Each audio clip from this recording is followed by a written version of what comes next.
Hello students, how are you students. आपको इस channel पर ना केवल graduation and post graduation physics के टॉपिक्स की सबसे आसान एक्सप्लेनेशन देखने को मिलती है, बल्कि आपको साथ के साथ ये भी बताया जाता है कि आपको एग्जाम में क्या और कैसे लिख के आना है, ताकि आप सिर्फ एक वीडियो देख के ही अपने नोट्स बना सकें और एग्जाम्स में बहुत अच्छे मार्क्स ला सकें। इसी कैटेगरी में आगे बढ़ते हुए आज हम बात करेंगे BSc third semester electricity and magnetism unit 3 electromagnetic induction के एक और इंपॉर्टेंट टॉपिक के बारे में, जिसका नाम है mutual induction and coefficient of mutual induction. देखिए स्टूडेंट्स, इससे पिछले टॉपिक्स में हमने सेल्फ इंडक्शन पढ़ा था और सेल्फ इंडक्शन से रिलेटेड डिफरेंट टॉपिक स्टडी किए थे। सेल्फ इंडक्शन जो था वो एक कॉइल से रिलेटेड प्रॉपर्टी थी और सेल्फ इंडक्शन फिनोमेना के अकॉर्डिंग जब भी हम किसी कॉइल में करंट को चेंज कर रहे थे तो वहां पर हमें एक ईएमएफ इंड्यूस्ड होते हुए दिखाई दे रही थी, जो कि उस चेंज इन करंट को अपोज कर रही थी। जो हमारा आज का टॉपिक है म्यूचुअल इंडक्शन, ये दो कॉइल्स की प्रॉपर्टी है। यहां पर हमें दो कॉइल्स लेनी होंगी। एक कॉइल को हम बोलेंगे प्राइमरी कॉइल और दूसरी कॉइल को हम बोलेंगे सेकेंडरी कॉइल। अगर हम प्राइमरी कॉइल में करंट को चेंज करते हैं तो हमें सेकेंडरी कॉइल में ईएमएफ इंड्यूस होती हुई दिखाई देती है, और जो सेकेंडरी कॉइल में ईएमएफ इंड्यूस हो गई वो प्राइमरी कॉइल में हो रहे चेंज इन करंट को अपोज करती है। इस प्रॉपर्टी को हम बोलते हैं, इस फिनोमेना को हम बोलते हैं म्यूचुअल इंडक्शन। तो म्यूचुअल इंडक्शन को समझने के लिए हमें यहाँ पर दो कॉइल्स लेनी होंगी। यह है हमारे पास पहली कॉइल। इस कॉइल को हमने एक आयरन कोर के ऊपर वाउंड कर रखा है। इस कॉइल को हम नाम देंगे प्राइमरी कॉइल पी। इस प्राइमरी कॉइल को आपने कनेक्ट करना है सीरीज में विद अ की के, साथ में एक बैटरी कनेक्ट करनी है और साथ में करंट को चेंज करने के लिए आपको यहाँ पर एक वेरिएबल रेजिस्टेंस मींस एक रियोस्टेट भी कनेक्ट करना होगा। इसके बिल्कुल साथ में ही आपको एक दूसरी कॉइल लेनी होगी जिसको हमने सेम आयरन कोर के ऊपर वाउंड किया हुआ है, और इस नेबरिंग कॉइल को हम बोलते हैं सेकेंडरी कॉइल, और इसमें आपने एक सेंसिटिव गैल्वेनोमीटर जो है वो अटैच करना है। अगर आप इस की को ओपन रखते हैं तो यहाँ पर हमें गैल्वेनोमीटर में कोई भी डिफ्लेक्शन देखने को नहीं मिलेगी, बट जैसे ही आप इस की को प्रेस करते हैं वैसे ही इस गैल्वेनोमीटर में हमें डिफ्लेक्शन देखने को मिलती है। इसका मतलब ये है कि यहाँ पर एक इंड्यूस्ड ईएमएफ प्रोड्यूस होगी, एक इंड्यूस्ड करंट जो है वो प्रोड्यूस होगा। अब इसके पीछे का रीजन क्या है वो भी आप समझ लीजिए। देखिए स्टूडेंट्स, मान लीजिए हमने इस की को प्रेस कर दिया और यहाँ से करंट जो है वो इस तरह से पॉजिटिव टर्मिनल से होता हुआ इस डायरेक्शन में फ्लो होना शुरू हो जाएगा। तो जब भी किसी कॉइल में करंट फ्लो होता है तो वहां पर हमें उसके चारों तरफ एक मैग्नेटिक फील्ड देखने को मिलता है।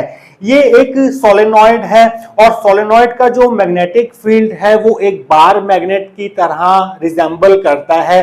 तो यहाँ पर इसका नॉर्थ पोल और साउथ पोल कहाँ पर होगा, इसे हम बहुत easily right hand thumb rule से पता लगा सकते हैं। आपको राइट हैंड लेना है और उंगलियों को करंट की डायरेक्शन में कर्ल करना है, तो आपका जो अंगूठा है वो नॉर्थ पोल की तरफ पॉइंट करेगा। तो यहाँ पर जो करंट है वो इस डायरेक्शन में फ्लो कर रहा है, यहां से करंट जो है वो बाहर निकल रहा है और यहां से करंट जो है वो अंदर जा रहा है।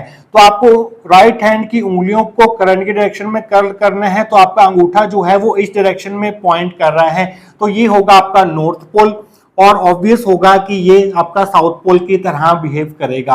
और नॉर्थ पोल में से मैग्नेटिक फील्ड लाइंस बाहर निकलती हैं और साउथ पोल में मैग्नेटिक फील्ड लाइन जो हैं वो एंटर करती हैं।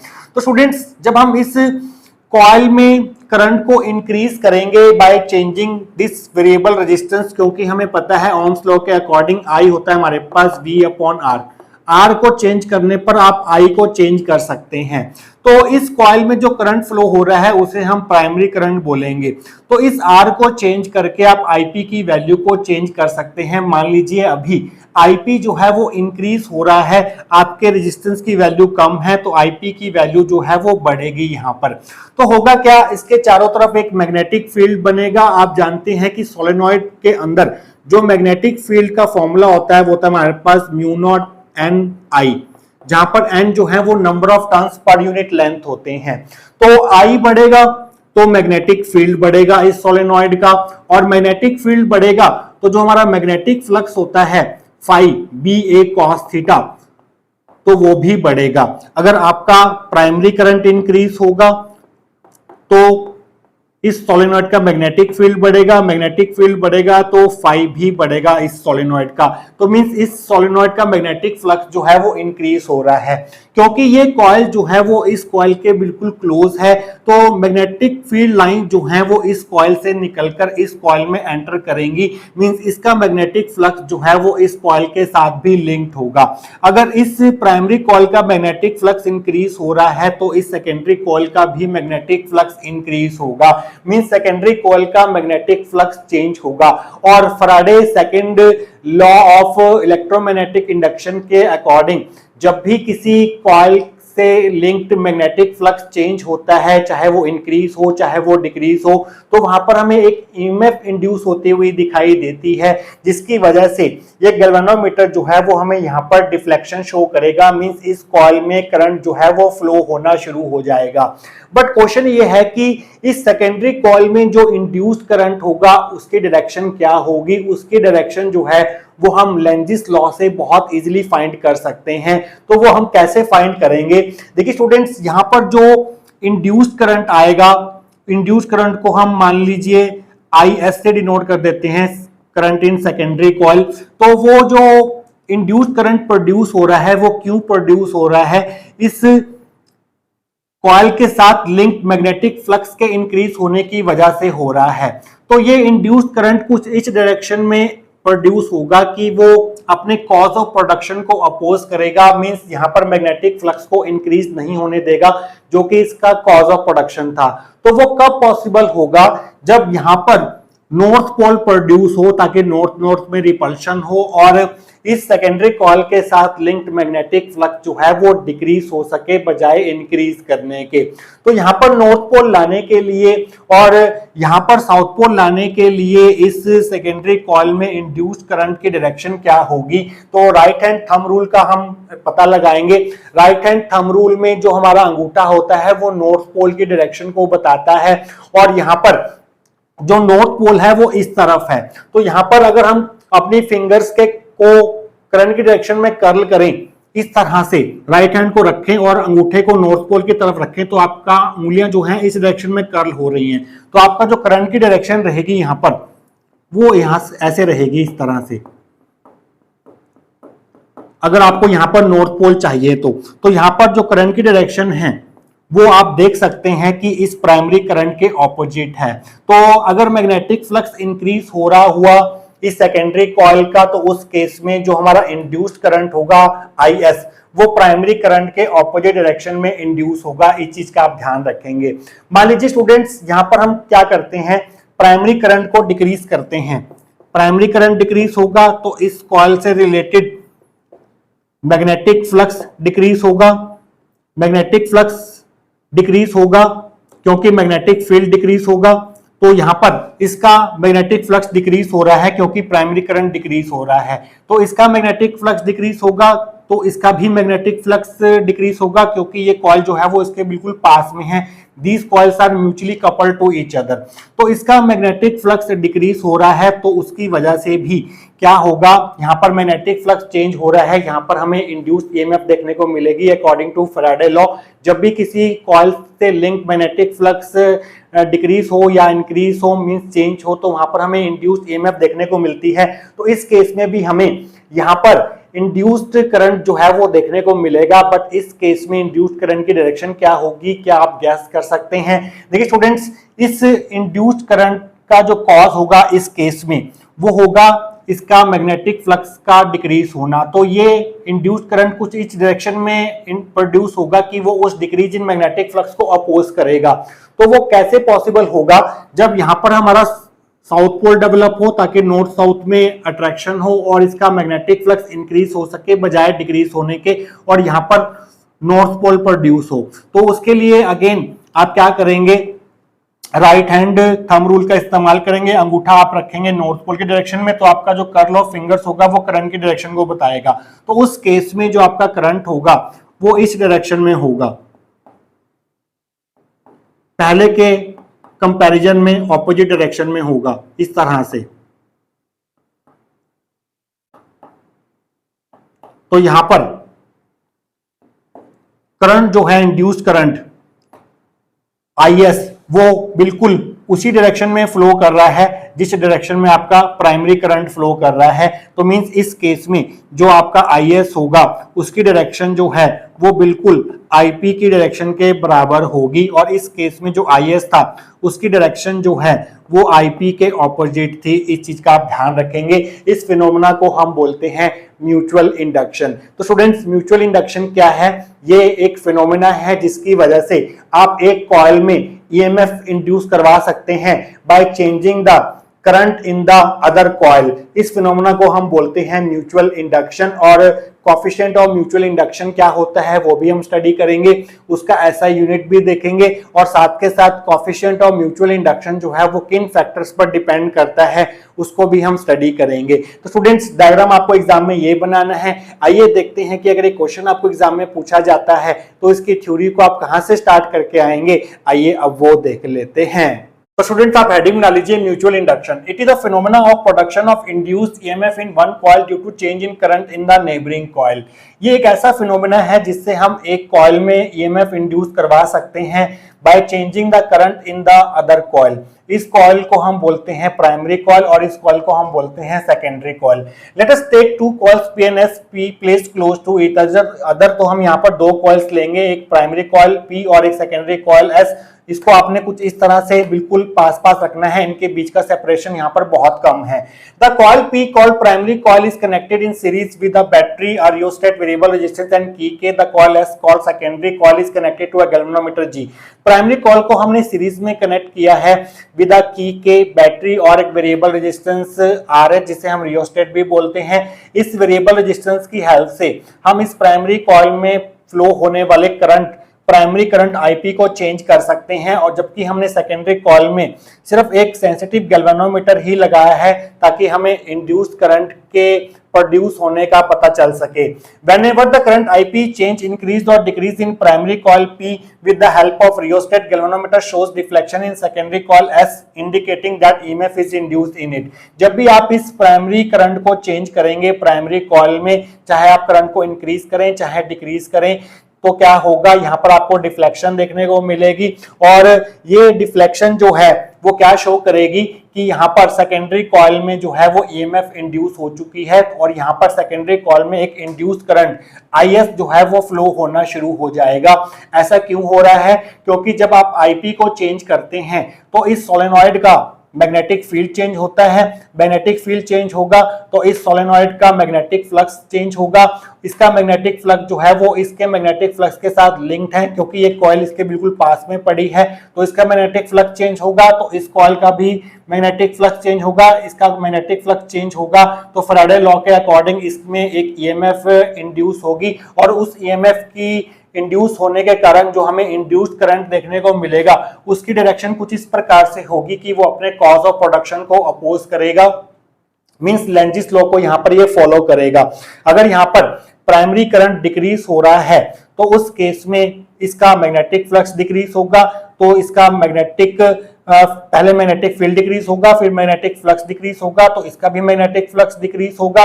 तो ये इंड्यूस करंट जो है इसके मैग्नेटिक फ्लक्स को डिक्रीज नहीं होने देगा। उसके लिए आपको यहाँ पर साउथ पोल चाहिए होगा ताकि नॉर्थ साउथ में अट्रैक्शन हो सके, और यहाँ पर नॉर्थ पोल चाहिए होगा। तो राइट हैंड थंब रूल लगाकर आप इस कॉइल में करंट की डायरेक्शन जो है वो कुछ इस प्रकार से देख पाएंगे कि ये जो हमारा इंड्यूस करंट है IS वो IP के सेम डायरेक्शन में फ्लो हो रहा होगा, और इस केस में जो गैल्वेनोमीटर की डिफ्लेक्शन होगी वो इधर होगी।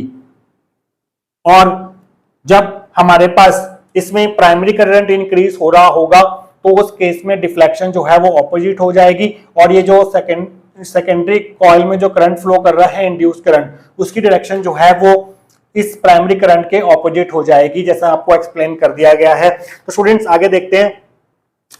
The total magnetic flux phi s linked with secondary coil S is directly proportional to the current IP flowing in the primary coil। देखिए स्टूडेंट्स, इसका जो मैग्नेटिक फ्लक्स है सेकेंडरी कॉइल का, वो किस पर डिपेंड कर रहा है? वो डिपेंड कर रहा है इस प्राइमरी करंट IP पर, जो कि इस प्राइमरी कॉइल में फ्लो हो रहा है।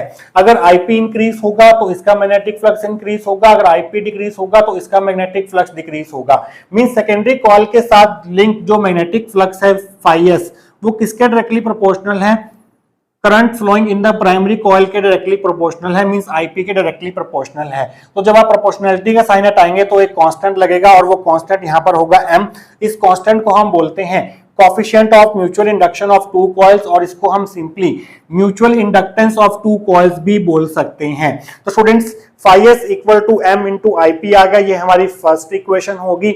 नेक्स्ट सेक्शन में हम क्या करेंगे, इस m को डिफाइन करेंगे और इसका ऐसा यूनिट देखेंगे, उसके ऐसा यूनिट को डिफाइन करेंगे, और ये m जो है वो किन किन फैक्टर्स पर डिपेंड करता है वो देखेंगे। और साथ के साथ हम ये देखेंगे कि इस सेकेंडरी कॉइल में जो ईएमएफ इंड्यूस होगी उसका जो मैग्नीट्यूड होगा वो क्या रहने वाला है, उसका एक्सप्रेशन क्या होगा, ये सब कुछ हम स्टडी करेंगे आने वाले सेक्शंस के अंदर। तो स्टूडेंट्स, लास्ट सेक्शन में हम फर्स्ट इक्वेशन तक पहुंच चुके थे। अगर हम यहां से m की वैल्यू निकालें तो वो निकल के आएगी फाई एस बाय आईपी, ये हमारी सेकंड इक्वेशन होगी। तो अगर हम m को डिफाइन करना चाहते हैं तो हम क्या करते हैं, इस ip को 1 ले लेते हैं। अगर हम प्राइमरी करंट को 1 ले लें तो सेकंड इक्वेशन से m जो है वो फाई एस के बराबर हो जाएगा। Means coefficient of mutual induction of two coils उस मैग्नेटिक फ्लक्स के बराबर होगा जो कि सेकेंडरी कॉइल के साथ लिंक्ड होगा जब प्राइमरी कॉइल में फ्लो होने वाला करंट जो है वो यूनिटी हो। अगर प्राइमरी कॉइल में यूनिट करंट फ्लो कर रहा है तो जितना मैग्नेटिक फ्लक्स लिंक्ड होगा सेकेंडरी कॉइल के साथ उसे हम बोलते हैं coefficient of mutual induction of two coils. तो इस तरह से आप इसको डिफाइन कर सकते हैं। Hence coefficient of mutual induction of two coils is defined as the total magnetic flux linked with secondary coil when unit current passing through the primary coil.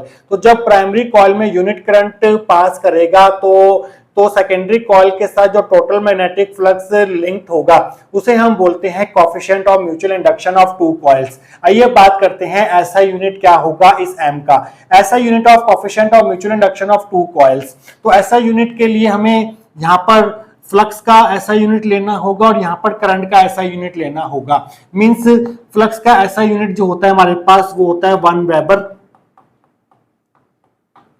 Means phi S को हम 1 weber ले लेते हैं और primary current को हम ले लेते हैं 1 एम्पियर।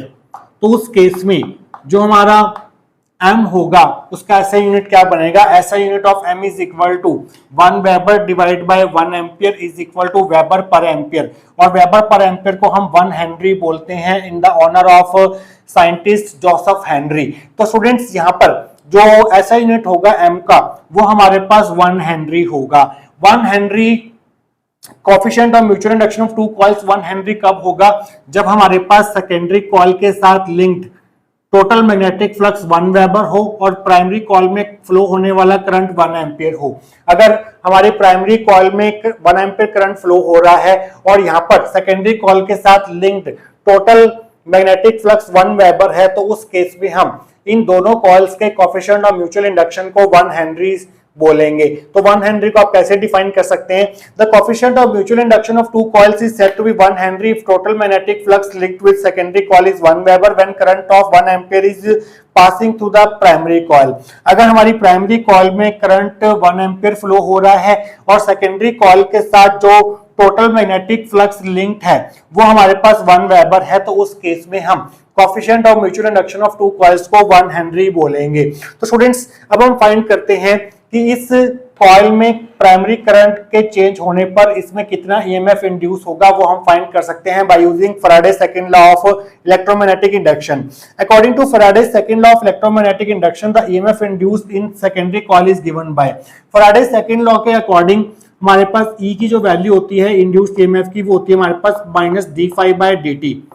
तो यहाँ पर सेकेंडरी कॉइल में जो ईएमएफ इंड्यूस होगा उसे हम ES से डिनोट करेंगे, that will be equal to -d∅s/dt, जहां पर ∅s जो है वो है total magnetic flux linked with the secondary coil.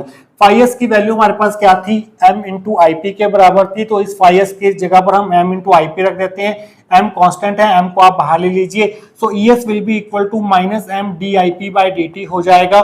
Means जब भी हमारे पास IP चेंज होगा टाइम के साथ तो हमें सेकेंडरी कॉइल में EMF इंड्यूस होती हुई दिखाई देगी। मींस एक कॉइल में करंट को चेंज करके आप दूसरी कॉइल, नेबरिंग कॉइल में EMF जो है वो इंड्यूस करवा सकते हैं। इसी को हम बोलते हैं फिनोमेना ऑफ म्यूचुअल इंडक्शन। और फिनोमेना ऑफ म्यूचुअल इंडक्शन के कारण जो EMF इंड्यूस होगा उसका एक्सप्रेशन जो है वो इक्वेशन नंबर 3 से मिलेगा। अगर आप मैग्नीट्यूड निकालना चाहते हैं EMF इंड्यूस का तो यहाँ पर आप माइनस साइन हटा दीजिए, तो m dIP/dt हो जाएगा। ये हमारी फोर्थ इक्वेशन होगी। तो इतना मैग्नीट्यूड ऑफ इंड्यूस्ड EMF हमें देखने को मिलेगा इस सेकेंडरी कॉइल में due to change in current in primary coil. तो ये हमारी फोर्थ इक्वेशन होगी। जो नेगेटिव साइन है यहाँ पर थर्ड इक्वेशन में, वो ये शो कर रहा है कि इंड्यूस्ड EMF की जो डायरेक्शन होगी वो हमारे पास लेंजिस लॉ को ओबे करेगी, वो अपने कॉज ऑफ प्रोडक्शन को अपोज करेगी। जैसा आपको स्टार्टिंग में एक्सप्लेन कर दिया गया था कि जो सेकेंडरी करंट की डायरेक्शन होगी इस कॉइल में, मींस जो इंड्यूस करंट की डायरेक्शन होगी इस कॉइल में, वो क्या करेगी, अपने कॉज ऑफ प्रोडक्शन को अपोज करेगी। इस तरह से आपको उसकी डायरेक्शन लेनी है। तो स्टूडेंट्स इसके आगे का पार्ट हम स्टडी करेंगे नेक्स्ट सेक्शन के अंदर। तो स्टूडेंट्स लास्ट सेक्शन में हम थर्ड और फोर्थ इक्वेशन तक पहुंच चुके थे। तो यहाँ पर नेगेटिव साइन का क्या मतलब है, the negative sign in equation 3 shows that the direction of induced EMF in secondary is in accordance with Lenz's law। तो नेगेटिव साइन जो है इक्वेशन 3 में ये शो कर रहा है कि जो हमारे पास इंड्यूस्ड EMF की डायरेक्शन होगी वो लेंजिस लॉ को ओबे करेगी। जैसे यहाँ पर अगर IP डिक्रीज हो रहा है तो उस केस में जो हमारा इंड्यूस्ड करंट होगा IS, उसकी डायरेक्शन जो है वो IP की डायरेक्शन में होगी ताकि वो इस डिक्रीज को अपोज कर सके। अगर हमारे पास IP इंक्रीज हो रहा हुआ तो उस केस में IS की डायरेक्शन IP के ऑपोजिट हो जाएगी ताकि वो उस इंक्रीज इन प्राइमरी करंट को अपोज कर सके। इस चीज का आप ध्यान रखेंगे। मीन सेकेंडरी करंट जो है वो हमेशा अपने कॉज ऑफ प्रोडक्शन को अपोज करता है, लेंजिस लॉ को ओबे करता है। If IP is increasing the direction of induced current IS will be opposite to that of IP। तो अगर हमारा IP इंक्रीज हो रहा है तो IS की डायरेक्शन IP के ऑपोजिट होगी, और अगर हमारा IP डिक्रीज हो रहा है तो उस केस में इंड्यूस करंट IS की डायरेक्शन IP की डायरेक्शन के सेम होगी ताकि वो इस IP को डिक्रीज ना होने दे। तो स्टूडेंट्स अगर हम यहाँ से m की वैल्यू फाइंड करें तो वो आ जाएगी मॉड ऑफ ES/dIP/dt। ये हमारी फिफ्थ इक्वेशन होगी। तो यहाँ से भी हम coefficient of mutual induction of two coils को डिफाइन कर सकते हैं। उसके लिए आप क्या करेंगे, dIP/dt को 1 ले लेंगे, means rate of change of primary current को 1 ले लेंगे, तो उस केस में m जो है वो मॉड ऑफ ES के बराबर हो जाएगा। Then from 5m is equal to mod of ES हो गया। Means coefficient of mutual induction of two coils जो है उस मैग्नीट्यूड ऑफ EMF के बराबर होगा जो कि सेकेंडरी कॉइल में इंड्यूस होगी। कब, जब हमारे पास प्राइमरी कॉइल में करंट जो है वो यूनिटी से चेंज हो रहा हो। तो इस तरह से भी आप coefficient of mutual induction of two coils को डिफाइन कर सकते हैं। Hence coefficient of mutual induction of two coils is numerically equal to the magnitude of EMF induced in secondary coil when rate of change of current in primary coil is unity. अगर primary coil में current के change होने का rate unity है, means dIP/dt 1 है, तो उस case में जो हमारे पास सेकेंडरी कॉइल में EMF इंड्यूस होगी उसका जो मैग्नीट्यूड होगा मॉड ऑफ ES वो coefficient of mutual induction of these two coils के बराबर होगा। तो स्टूडेंट्स अगर हम यहाँ पर ऐसा यूनिट ले लें EMF का 1 वोल्ट और यहाँ पर dIP/dt का ऐसा यूनिट ले लें तो यहाँ पर हमारे पास क्या बनेगा, ये हो गया हमारे पास, इसका ऐसा यूनिट होता है 1 वोल्ट, करंट का ऐसा यूनिट होता है एम्पियर और टाइम का ऐसा यूनिट होता है हमारे पास second.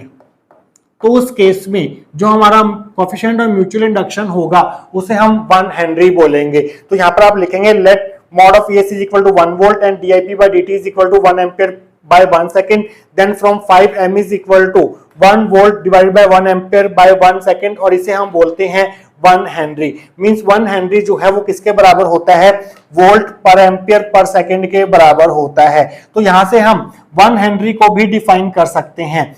1 Henry coefficient of mutual induction of two coils 1 Henry के बराबर कब होगा, जब हमारे पास सेकेंडरी कॉइल में इंड्यूस्ड ईएमएफ का मैग्नीट्यूड 1 वोल्ट होगा और प्राइमरी कॉइल में करंट के चेंज होने का रेट कितना होगा, 1 एम्पियर पर सेकंड होगा।